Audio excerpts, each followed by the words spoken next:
Okay, this is for all you new people. I have one rule. Everyone sarges, no one quits. Do you get me? Yes, sir. We get you, sir. I'll try it again. I have one rule. Everyone sarges, no one quits. You get me? Yes. You guys suck. Okay. Well, came a long road to get here. And despite the hotels fucking up royally, and I predict they will continue to royally fuck up, I'm going to give you a hell of a show. But let me just start by giving you some administrative detail. If you're expecting notes, you're not going to get them, except for, I think, 2 pages, because this is not a seminar about taking notes. If you want to take your own notes, you can do it, but that's butt plug stupid. And the reason why it's stupid is because you're going to get the footage. You're going to get the footage. So if your face is buried in your notes, you're not going to be able to get the subtlety of what I do with the change work with people who come up to get change work. You're not going to get the subtlety when I work with women, and there will be women for me to demonstrate with. You're not going to get any of it. So if you want to take notes, go ahead and do it. But in my mind, that's just contributing to what I call educational bulimia. If any of you have been through formal schooling, I suspect it's somewhat similar to the United States. You memorize the material, you throw it up on the test, then you're done with it and probably can't remember any of it and doesn't teach you anything practical anyway. Please don't walk in front of the camera when you come into the room, but I appreciate that you didn't see it. Welcome. Okay, that was actually very good. It got me fired up to teach, yelling at the hotel staff, which I never do. I'm normally super polite. But when it comes to anything that gets between me and my students, that's when I stop being polite. In any case, I'm not going to teach you in a linear fashion. I don't think actual learning in the real world takes place in a linear way. And furthermore, I don't think women are linear pieces of code that you can do one input and guaranteed you're going to get this output. I did a talk in San Diego, and at the end of the talk, it was a short talk, something I've started to do more and more, little presentations. At the end of the talk, this really cool guy, engineer by the name of Roy, he says, I can't be creative with women, I'm an engineer. And I looked at him, I said, I want you to write the following sentence. My women are an ever-changing algorithm that can never be calculated, but only understood through my ever-changing interactions with them. And the minute I said that, I saw the shift in his mind. He stopped thinking of women as a fixed, static thing, that if he does this, that will happen. And I engaged his imagination by using metaphors that he understands, his own technical vocabulary. Engineers understand things like algorithms, and they understand that algorithms can change. That opened up his creativity, and he wrote me the next day saying, I went out last night, my wings said I was a different person, I was talking to everyone. I actually picked one woman up over my shoulder and carried her to the door and made out with her, and I wrote back and said, okay, I don't teach that stuff. But just by shifting his metaphor of how he thought about it, it caused a profound shift in what he was able to do, how he thought about himself. And I think of teaching not just as reciting. I'm not a lecturer. If I were a lecturer, you could take notes, but if I was a lecturer, then I could just clone myself. There's a reason why there's not speed seduction boot camps and seminars in every major city around the world going on all the time. Number one, I have integrity. Number two, the experience of being with me as a teacher can't be duplicated or reproduced, because I'm not simply reciting information. I'm playing with consciousness, I'm opening and closing doors in the unconscious mind, I'm doing change work, I'm covertly doing things. So it's a completely different experience. Now, that requires that you all participate. And what I mean by participate is I like verbal feedback. The verbal feedback is yes or no. So let's try it. Yes? Yes. No? No. Simply because it gives me energy. I know you're engaged. And I will tell you this, that throughout the weekend, you're going to have different responses to what I teach. Some of what I teach is going to seem totally familiar to you. It's going to be what you already know, what you're already doing. And you'll go, okay, I already get that. Some of it will seem somewhat odd, somewhat unfamiliar. But some of it will seem bizarre, weird, and downright absurd.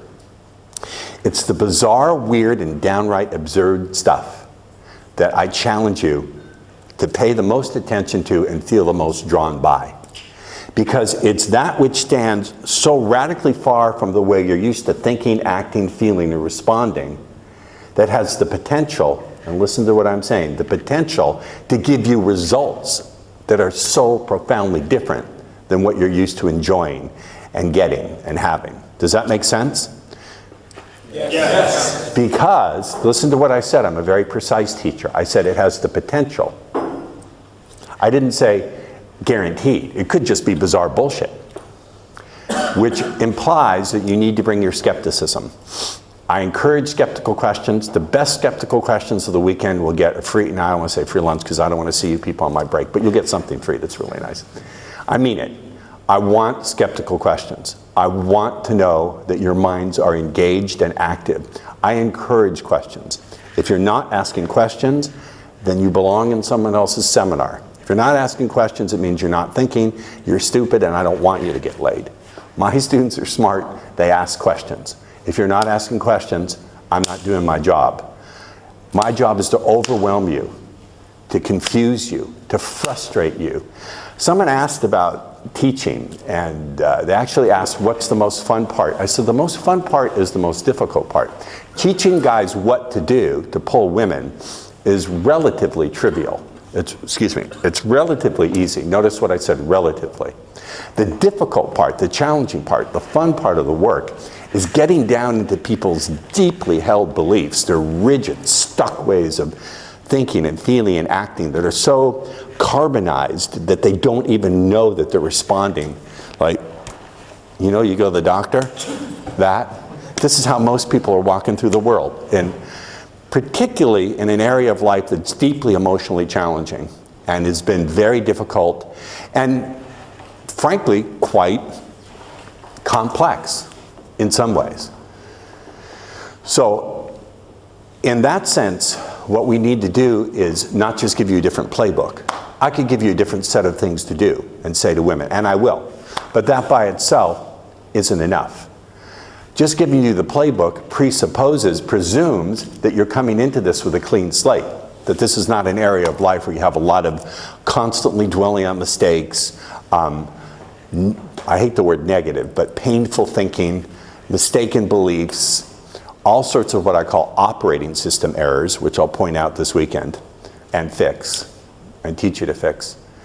It presumes that's not there, and I know it's there. This is one of my arguments with other people in the field. I say, look, 50% of anybody who comes to a boot camp or a workshop ain't gonna get it unless you assist them in cultivating consciousness. I really believe that in addition to the playbook, which I'll give you, and it's my model of what works, it's not true. I didn't say it wasn't practical, I said it's not true. In the sense it's not scientific, it's not complete either. I'm sure there's things missing, I'm sure there are things that are not totally accurate, but by golly gee whiz and bet Sally's panties, it's worked for tens of thousands of guys, and I've been doing this since 1991. I'm not just some guy who popped up on the internet yesterday. So over the years, I'm constantly changing it and refining it, and I can tell you, no matter what your circumstance, no matter what you look like, no matter how old you are, how young you are, I don't give a shit, this stuff will work as you work with it. You can also expect that I will do some transformative work. Transformative and transformative. I'm very, very, very, very good at what I do. I don't claim to be the world's best seducer. I'm too lazy. And I have a tendency not to stick with what works. I have a tendency to always want to try new stuff. So I'm by far not the world's best seducer. There are probably guys out there with no training who could pull better than me simply because they're naturals and they have everything. I don't know. Maybe that's not true. But I do claim one thing. I don't claim to be necessarily a nice person either. And if you're looking for someone to role model, like I'm going to be just like this person, or if you're looking for someone to give your mind to, or if you're looking for someone to be the authority and do your thinking, see that lovely, powerful, sweetest human being in the back and get your refund right now. She's the only person who can tell me, will you just listen to me for a minute? Did you hear what I said? She's been coming to these since 2007, and she's probably my best friend in the whole world. So go get your refund now. I mean it. I'm not here to think for you, but I will challenge you. I will push you. I will show you doorways. It's up to you to walk through them. So yes, I will do transformative work with anyone who's willing to come up here. You don't have to be on camera if you don't want to, although every example that people can see of the change encourages people who are ready to give up to open the door for themselves. And as well, oftentimes by watching the person who's up here in trance, people will go into trance and experience those changes for yourself. Does that make sense? Yes. But in addition to that, I will give you practices that you have to do. This is about a process, I believe, of cultivating consciousness. As well as new behaviors and new ways of thinking, we need to learn to cultivate consciousness.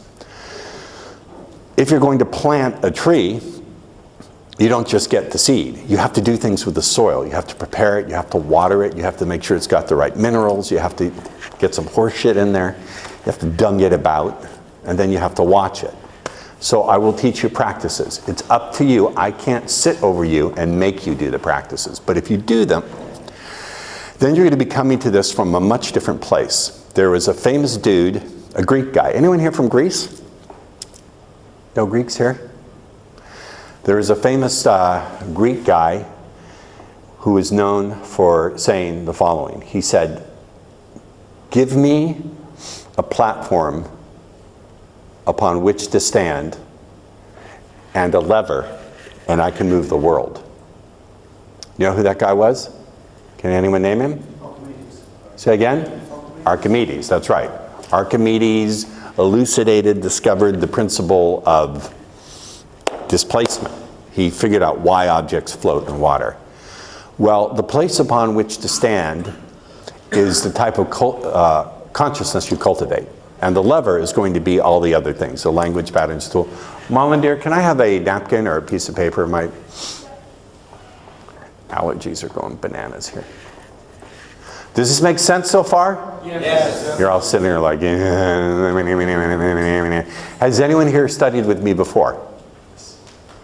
Live? Has anyone been to a live event before? Okay.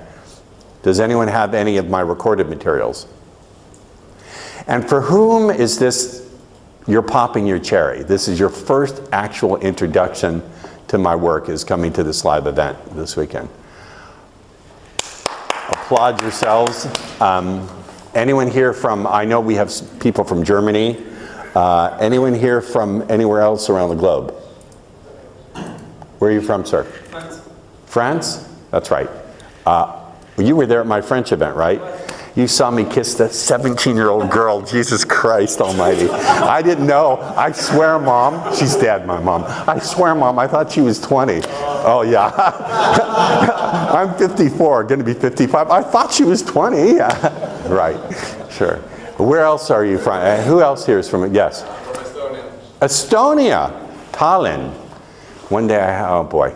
Very good. Estonia has some beautiful women. Crazy beautiful women. You're from Tallinn?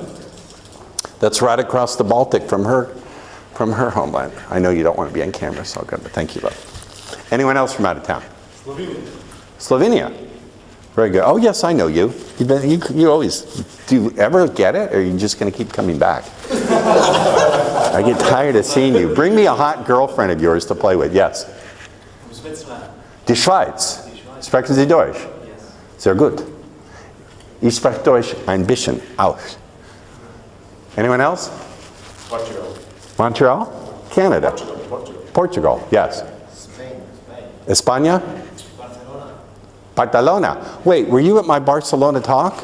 No. I gave a talk in Barcelona, I think 2007, 2008. It was great fun. They told me, this is funny, the people in Barcelona said there's a nude beach. Ask the cab driver to send you, right? So the cab driver, I said, take me to the nude beach. It was the gay nude beach. Nothing wrong with it. My Supreme Court of my country just basically legalized gay marriage, finally. Like, hello, America, come out of the Stone Age. But, so there was all these nude men laying on the beach. I'm like, I'm not looking. like, I'm not looking. You have adventures when you travel. So really, the challenging part of the seminar is shaking you up enough so your fixed ways of looking at your world that have been getting in the way drop. You can't take it anymore. I've assaulted it long enough that finally the new stuff can slide all the way in, deeply in. And the other day I was in Stockholm. I was having dinner with some Swedish people and they were getting a little tipsy. And one of the girls said, "What is this stuff you teach? This negging stuff and making fun of women?" I said, "No, that's the other guy." She says, "Well, what are you teaching?" I said, "Here's the essence of what I'm teaching.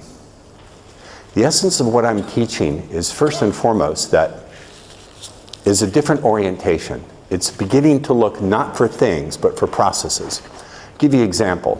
This is a story I told her, but I'm going to tell it to you. In my last event, and it was in Los Angeles in March, I believe. And this is very typical, by the way. A guy said, "I can get the 6s and 7s, but the 9s and 10s, I just can't talk to." And I thought, what about the 8s? Where are they? They're in his seduction limbo. He said, "But the 9s and 10s, I just can't get the 9s and 10s." Anyone here ever have that kind of thing where they're okay with like 6s or 7s, but 9s and 10s, right? Anybody? I said, "Has it occurred to you that there's no such thing as a 9 or a 10? There's only the level of sexual arousal you feel in your body. So when you look at that girl who happens to have a certain shape or whatever, or style of clothing, the level of arousal in your body," anyone ever ever see Spinal Tap? The movie? This is Spinal Tap? They have amplifiers that go to 11, and the interviewer says, "Well, why don't you just take 10 and make it louder?" He says, "Ours go to 11. His level of arousal went to 9 or 10. But as long as he was making it about a thing out there, rather than looking inside and at a process or activity that he was doing in his body, he had no control. The minute I pointed it out that it's not about a thing out there, it's about a process you're doing, an experience you're having, that gave him the opportunity to begin to make an intervention. So that's just one example. Many people say, "I want more confidence with women."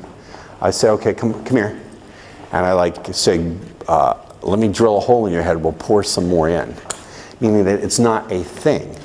Attractiveness is not a thing. There's no such thing as attractiveness. Because every one of our senses is a sensor, and so is each of our sentences. Try to make sense of that. That attractiveness is not a thing. It's not a fixed quantity that they dole out to you like porridge in an orphanage, and you have to hold out your beggar's cup and say, "Please, may I have some more?" I think I'm being brilliant. You guys are just sitting there like, are you getting any of this? It's not a thing. In fact, you have no attractiveness. Attractiveness only exists as a response inside the neurology of the woman who's looking at you. And it can come and it can go, and it can go. So don't worry about whether you're attractive or not, because it's an abstraction. The only reality is what's going on inside the neurology of that woman. Does everyone know what I mean by neurology when I use the word? I mean, what is she doing with her breathing? What flow of feeling is she experiencing? What is she saying to herself in her head? What is she picturing inside your mind? Do you understand? What sounds is she making to herself? So this orientation of I like to think that really, I'll make a digression in a minute, but I like to think that really this is about change from the bottom up, from the top down, and then outward in what you do in the world. That's really what it's about. What do I mean from the ground up? I mean teaching you to change on the neurological level. Teaching you not to resist whatever flow of feeling is going on in the moment in your body, so it doesn't get stuck there and you don't start telling yourself stories about what's going to happen. Showing up with what I call skill at feel. Now listen to me. I didn't say being in touch with your feelings. I don't want you to become female. Some of you are female, nothing wrong with it. But I'm talking about being able to be aware of what's going on without that deciding for you where you're going to go. Do you understand? That gives you the ability to show up for your woman so you can see where she's at without having to go there for yourself. Do you understand why that would be important? Who here is what you would call a nice guy? Or a recovering nice guy, right? I've often thought that one definition of nice guy is someone, he's so empathic, he's so tuned into the woman's emotions that he feels them for himself and he loses his entire intention. He loses his entire plot line, his whole train of thinking. Let's say for whatever reason, in that moment, the woman he wants to be with is feeling uncomfortable. He starts to feel her discomfort, and what happens to his sexual agenda, his sexual intent? It goes away completely. Oh my God, I'm going to be rejected. I feel uncomfortable. No, you're just feeling her momentary discomfort, which if you just sit there, it will go away. You understand? This is one of the secrets of the naturals. Naturals know that a woman's first response is to be recognized, but not necessarily thought of as the final word. If you keep your hands off it, it will change. Are you following me here? Yes. Do you get me? We get you, sir. Okay. So I want you to see that I'm going to be teaching you a profoundly different way of looking at and walking through the world. This is not just about pulling women. You'll pull lots of women, but so that's from the bottom up. What do I mean from the top down? I mean doing things like using your creative imagination to program in new behaviors, to rehearse new ways of response, self-hypnosis, trance, meditation, all these things that help you cultivate your creative imagination and your ability to focus. So we have to do that. And then change takes place by what you do out in the world with other people. I spoke of operating system errors, okay? Here's a big one. For many of you guys, the problem is not your looks. The problem is not that you run out of things to say. The problem is not that you're too short, that you're not as good looking as me, that you're not charismatic, or whatever you think the problem is. I'm going to tell you what that, do you want to know what it really is? Yeah. Yes. We want to know, sir. We want to know, sir. It's amazing, the Germans are not obeying me. You're not good Germans, you're not. I was at a supermarket in Marina del Rey, and there was a tourist from Germany, I know, because I was listening to the accent, and he wasn't understanding what the clerk wanted him to sign something. I looked at him, I said, "Schreiben Sie." He wrote, like, he signed, he understood. God bless my German students. I usually only see them here in London, and they're the ones who want it linear. What's the first thing I say, the second thing, the third thing, fourth thing? It doesn't work that way. Hear me out now. What was I saying? Are you paying attention? What's that? The real problem is... The real problem is this. Take a breath.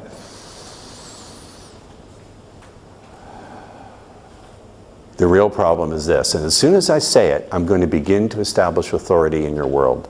As soon as you hear it and you recognize, oh my God, he's absolutely right, from that moment on, you'll no longer ever be able to go back to anything other than total respect and absolute belief in everything I say. And if you're arguing against that, that's me inside your mind putting those doubts there. If I wanted to be a cult, you know, I told Mullen, if I wanted to be a cult leader, I have the skills and the charisma to do it, but it would murder my soul. I want the opposite. So I'm waiting for the first good question. I haven't gotten one yet. Here's the real secret. For most of you, you're trying to figure women out by saying things in your mind. If only you could just say the right combination of words in your mind, you'd suddenly get all the skills you needed to be good with women. You're trying to figure it out through auditory internal dialogue, thinking to yourself, oh, it's this, oh, it's that, oh, yeah, I'll say this and that and that and that. You're trying to process through a system that's not designed to solve the, quote, problem that you have. Not that there's anything wrong with internal dialogue, it has its place. But if that's your sole mechanism, your sole process for trying to figure out this complex area of life and get real skill in the real world, you're fucked. Thank God that babies, that infants don't have internal dialogue, because the first time they fell trying to walk, they go, shit, I don't know, what, blah, blah, blah. And they'd be 15 years old before they took their first 2 or 3 steps. So too many of you are trying to figure this out. If only I read the right material or hear the right thing or figure it out in here and say the right thing to myself, then I'll get it. But that process can never work to solve this problem. It can't. It's not designed to do that. You could have a great color TV, but it's not a good refrigerator, because that's not what it's designed to do. And so therefore your ratio of thinking to actually doing things in the world of women is way off. For every 1 unit of actually doing something in the world with a woman, you have 1,000 units of thinking about it, or reading about it, or worrying about it. Am I right for some of you? Raise your hand if I'm right. Raise your hands and keep them up and look around the room. Raise your hands and keep, that's 40% of the room, right? The rest of the people who haven't shown up, they're still talking to themselves about why they're not here. I'm telling you, that's operating system error number 1. Number 2, you dwell on your mistakes over and over and over. You think about it, trying to figure out what went wrong. How many people do that? Look around the room, keep your hands up. There we go again. Well, here's the problem. Whatever you dwell on, whatever you keep is equivalent to rehearsal. If you think about that mistake you make and you go over it in your mind over and over and over without realizing it, you're rehearsing. You're telling your brain what to do in that circumstance. So when you go the next time it happens, of course, your brain's going to go, let's see, he's been telling me to make this mistake 1,000 times. I think I'll make the mistake again. And is it any wonder why you keep fucking up? I could take that same program and put it into the head of someone who's really, really happy and successful and get them, I couldn't do it, but theoretically if I could, within 6 months that person would be a wreck, because they suddenly all they would notice is their mistakes, then they'd fasten onto them and they'd begin to, do you understand what's going on? Yes, a question. How do you learn from your mistakes if you don't think about it? Oh, this is one, how do we learn from our mistakes and, rather than just dwelling on them? I'm going to teach this skill set. It's one of the required skill sets of getting good at anything, especially this. I will teach that skill set. Am I making any sense at all? Yes.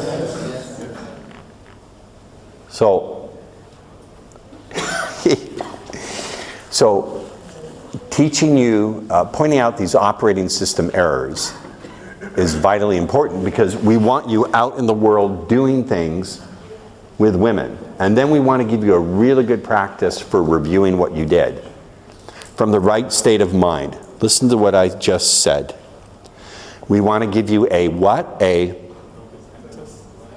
can't hear you. Do you need to do jumping jacks? We're going to give you a practice so that you can review what you did from the right place in your mind. So my mother, may she rest in peace, used to say, if you dip your sunglasses in shit, even the roses will look brown. How would you say that in German? Scheiße braun? I don't know. How would you say that in Estonian? We can't say it. Okay. So, you get me? So we need to help you create a place in your mind that's relaxed, that first and foremost sees what you did right. First and foremost, sees what you did correctly. In an area of life that's been very difficult, it takes training to recognize progress and skill being built. I'll say that again. In an area of life that's been very difficult, charged with difficult emotion or ineffective ways of thinking, behaving, it takes training and conditioning to recognize when you're actually doing things well. How many people have ever tried to get good with women and things don't go exactly the way you want and you just slide all the way back down the learning curve and it's 6 weeks to months before you can get back out in the field again? Raise your hands. We're going to fix that. What if you could go out, do something, come home, see exactly what you did correctly, what you need to fix, and where nothing could have been different and just the way it went. And you get right back out there the next day with no negative feeling. Do you think that would be worthwhile? Yes. We'll teach you how to do that. I will teach you how to do that. Listen, what to say to women, what to do with women, it's trivial. It's not trivial. It's genius what I teach, but even my genius can be trivial compared to my greater genius, which is teaching this, the learning strategies, how to learn from what you're doing, how to get out of that loop of dwelling on mistakes, how to give yourself permission to be playful. Listen to me. I've taught thousands and thousands of people, thousands of them, and there's a lesson I've learned. It's good to see you guys. Never, ever, don't write this down. Give me your pen. Give me your pen.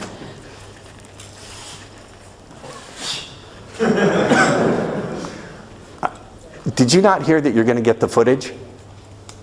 You're getting the footage. Oh, you're getting the footage. Don't take notes. Here, do what you want. You're not a child. You do what you want.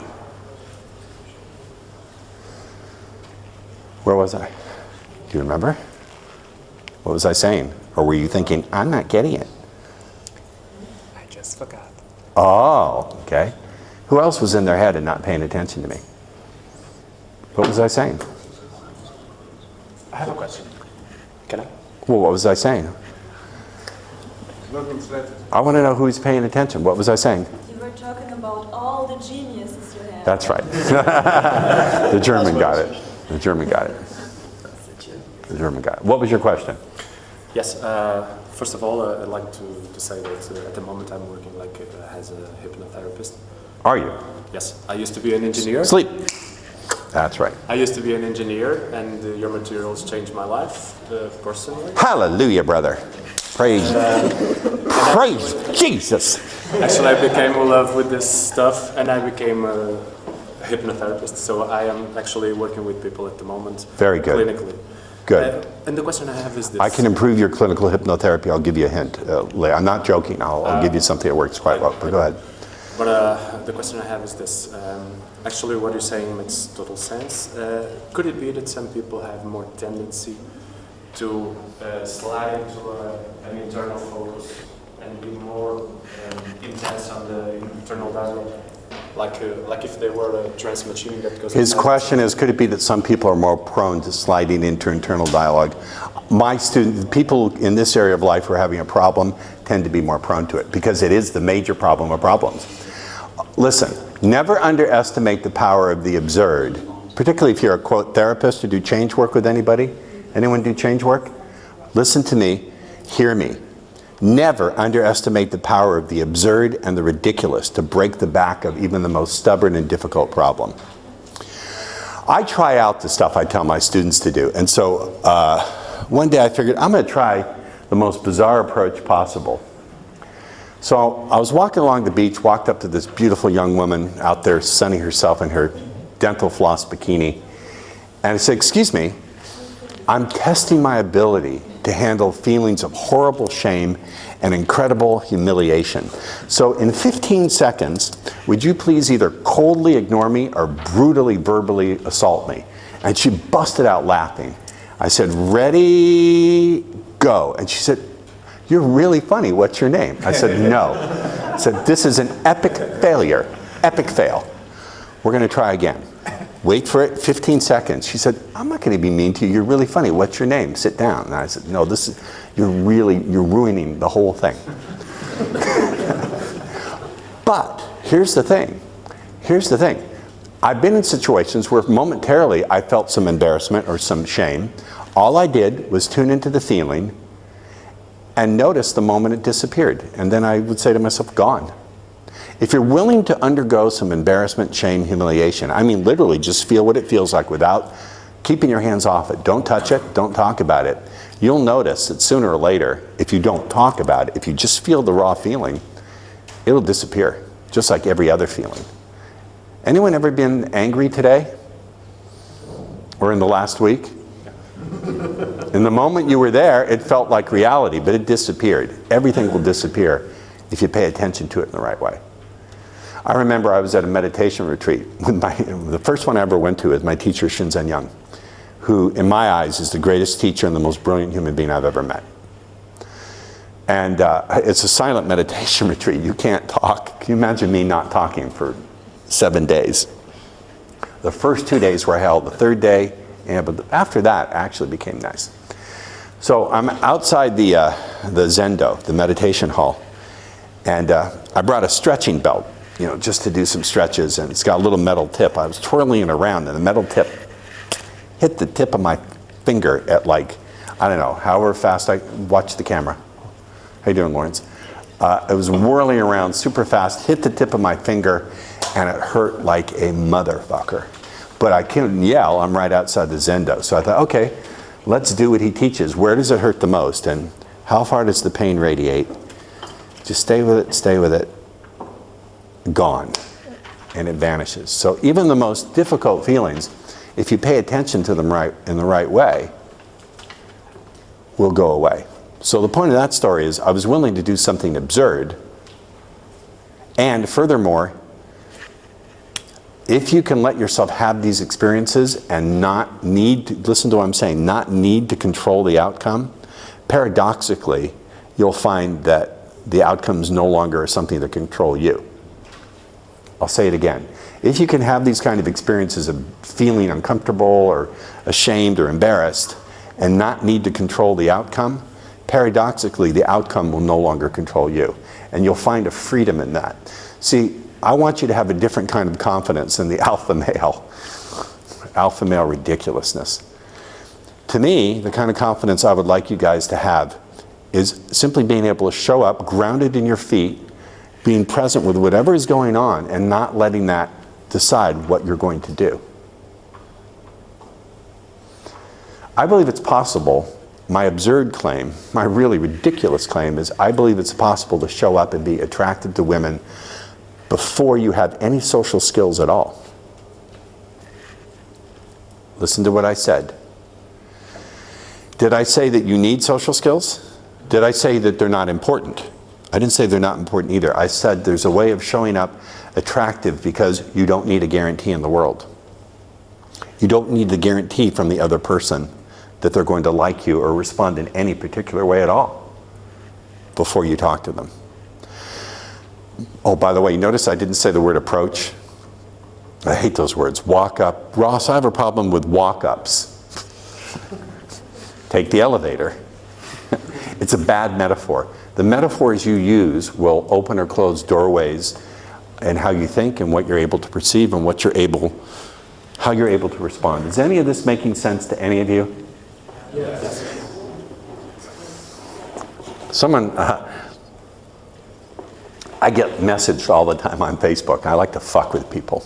Just to show you what you're in for, because I intend to fuck with all of your minds this weekend. Hard and heavy, as much as I can. Fucking with people's minds is necessary to create real change.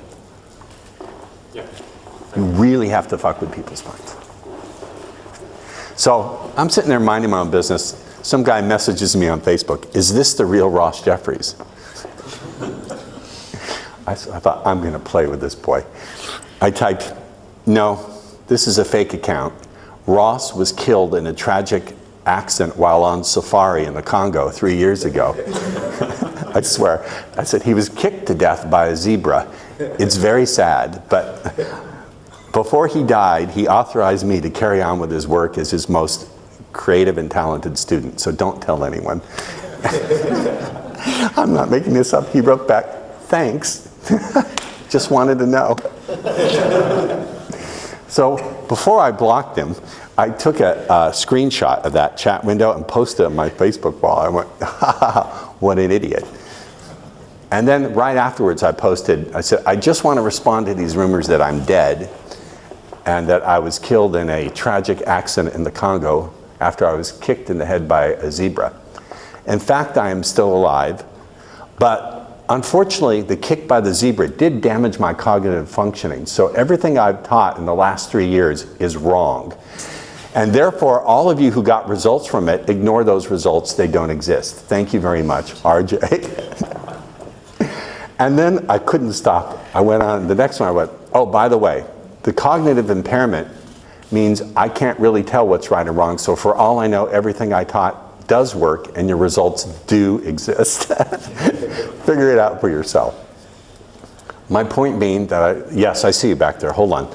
I'm on a roll. Wait a second. My point being is I like to confuse people. I will confuse you this weekend. I will play with your minds and fuck with you and use absurdity and anything and everything I can to get you out of this place. Because honestly, I see you. I really do know what it is to suffer. I know what it is to be the only person to, here comes that, let me turn on the sob story. Going into sympathy, empathy mode, pity mode. I know what it is, honestly, to be the only one to show up at a family gathering without a partner. And have your own family wonder, are you gay? Not that there's anything wrong with it. Hello, thank you, Supreme Court. Thank you. Apart from the bungholing and all that, I think maybe gay might be fun. You get to dress up and sing show tunes, I don't know. So, do I really want to go on with that tangent? No, we'll drop that tangent. Question? Yeah, sometimes I don't feel rejection. No, I'm not bothered by rejection or accepting it, but I still get nervous, I don't approach. Sometimes, he said sometimes he gets nervous and he doesn't approach. Yeah, no, most of the time I don't approach. Most of the time you don't approach. Even when I don't feel rejection. Even when he doesn't fear rejection. Yeah. You don't approach? Yeah, so I just get nervous. You just get nervous. Yeah. Can I tell you a story? Yeah. Okay. A long time ago in a galaxy far, far away, I was a little boy once. And unfortunately, being a right bastard, I like to break my little brother Steve's toys. I was 8, he was 6. And my sister Anita bought a toy robot for my little brother for Hanukkah. I'm Jewish. And so this robot, back then, this was 1966, and she only spent, I don't know, $10. Back then, robots could do 3 things. They could go forward, they could go backwards, and you could press a button to make its eyes blink. That was pretty cool back then. That was high tech, right? This is before Osimo and Sony or any of that. So, of course, I took the controls, and what did I do? I pressed forward and backwards at the same time. Because I wanted to see what the robot would do. This is a true story. I pressed forward and backward at the same time. And the robot started to shake. I could hear the motor whirring. Blue smoke came out of its ass. The wiring was melting. It shook and it fell over. The robot got approach anxiety. He who has ears, let him hear. So I think what happens in your case is, you're giving one part of your mind a command, go forward, talk to her. Another part of your mind is saying, stay right where you are, don't move. Because you're not aware of that, what feeling that produces in the body, it feels to you like an actual threat. It feels like a survival threat. Those internal friction, this gets back to change from the ground up. Internal friction in the neurology where you're giving equal and oppositely powerful commands, that feels to your neurology like a flight or fight signal, a survival signal. So you go into freeze. Fight, flight, fuck, feed, and what's the 5th F? Freeze. We freeze. But all that's really going on is an internal conflict. Listen to me. Once you begin to see it's only an internal conflict that has no data, contains no information about what's going to happen in the world with that other person. Do you understand me? There's no data contained in it. What do you do for a living? Work in a call center. It's like What do you do for a living? Yeah, I'm customer service that work in a call center. Okay. Yeah, sometimes I approach a woman like once, and then it doesn't, even went all right, but then after that, it still doesn't. That's like once in a blue moon. Okay, I hear what you're saying. He says he'll approach a woman once, but it's once in a blue moon. What are you doing in the meantime? When you're not approaching, how much time do you spend castigating yourself and thinking about why you're not approaching? 8 hours. 8 hours a day? Well, if I spent 8 hours a day hypnotizing someone to ask themselves over and over, why am I not doing something? Why am I not doing something? Why am I not doing something? It's a pretty good consistent work of self-hypnosis. You've simply hypnotized yourself into not approaching by thinking about why you don't approach. You're coming up with all the reasons why you don't. It's, if I took that program and put it into the head of someone I didn't like, they'd be you in this area of life. Do you get me? By the way, I think you answered me when I called. You probably took my call for something. Yeah. I'm joking with you. It was a racial joke. I'm sorry. I apologize. Yes. Is it just to attitude? You're very well dressed. Well, I just finished work and came here straight away. Okay. Is it just to attitude a good sort of cure for that kind of... Is what? Just do attitude Is it just do it attitude a cure for what? Go for it, even though... Cure for what he's doing? No. Don't worry about the outcome. Just do it. I can't answer things in the abstract. We will talk about the right attitudes that do work, but I put this all under the umbrella of what I call acceptance confidence. See, here's the real problem, the other issue with you. You want performance confidence. Performance confidence is when you've done something 1,000 times, so you have every reasonable expectation that 1,001 you're going to do well. You want performance confidence without doing any performing, before you do any performing. Well, that's what I'm saying. Once every 8 months is basically the ratio is way off. So we need to teach you to dehypnotize yourself. People say to me, how much of what you do is hypnosis? I say none of it and all of it. I think it's all hypnosis. Everything is hypnosis and nothing is hypnosis. Because, you ever have a crush on someone? Anyone ever have a crush? Okay, if you don't think that's something of an unconscious process where you go into an altered state, so you go into an altered state, you visualize that person in your mind, you picture this person in your mind, and you imagine being with them in all sorts of situations. You even imagine times in the future being with this person and looking back on today as having been the start of that, right? That's all hypnosis. It's pseudo-orientation in time, it's visualization, it's negative hallucination because you're not hearing or seeing anything around you. It's trance. One of the things you're going to learn from me is a lot of what people think they're doing out of choice is just the unconscious mind going on and on and on and on. Everybody stand up. Turn to your closest neighbor. Extend your hand. Say, fuck you and die, neighbor. Thank you. Sit down. There's no hugging and there's no name tags in my seminars, and there never will be. Name tags are for children, and you go find someone to hug. Why would you do an enforced hug on someone? Why would anyone need to do that? I don't know. So, you get me? Yes. You get me? Yes. Now, is anyone here who's used my material with some nice success? Raise your hand. Yeah. I know you have. How are you? Good to see you. Good to see you,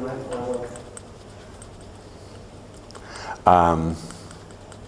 Yes, you have, haven't you? That was fun. Tell you what, let's take a 5-minute break. I hear bladders groaning. 5 minutes. Please, one more administrative thing. During the break, please leave me be. I need that time to reconstitute. Ask your questions if you have a question you feel is too deeply personal, you can write a note and give it to Malin. She'll laugh at it and then give it to me. Okay? 5 minutes.